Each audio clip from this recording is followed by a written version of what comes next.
Hello, friends. I'm Shwetank, and today I'm going to talk about a very important aspect of software design.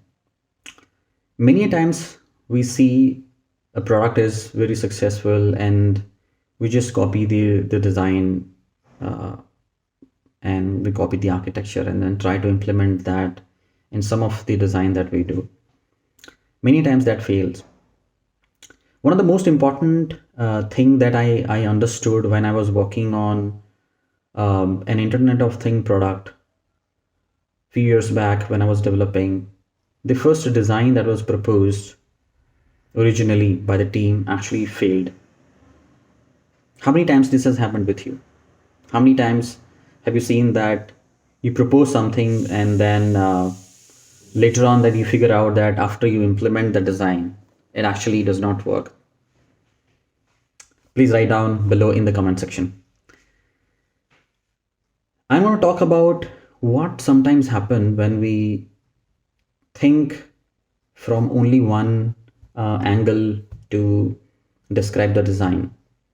Most of the times what happens is we translate the requirements and we start brainstorming about the requirements, and then assuming that the requirements are frozen, we start working on the design. Most of the times we cover the functional aspect of the requirement. We basically look at each and every use cases that can be performed by the user of the system, or the actors or the events that they generate within the system. And then we start our brainstorming process. We go into the drawing board, we invite our team members, and then we start the design process. Many times we do a reasonably good job. There is one important aspect that we must learn, that it is not just about meeting the functional requirements, but there are many requirements that you need to satisfy while developing a product, especially a software product. Sometimes these things are very much overlooked upon.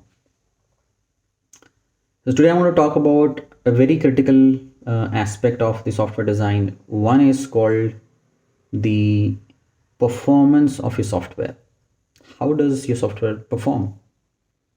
Because this is something that is for you, not for the customer. The customer thinks that my use case should just work. What is the performance of the software that you expect that this design to adhere to? When I say this, think about designing a ticketing system where people just book a ticket for an event. Now imagine that is functionally complete, and then when you start rolling out the product, hundreds and thousands of people simultaneously trying to book the tickets and your system fails. It clearly indicates that you have designed the functionality that is accurate enough, but your system is not responsive enough for a large transaction. So you need to pay attention to how you want to design the system such that it can handle a very high volume of transactions.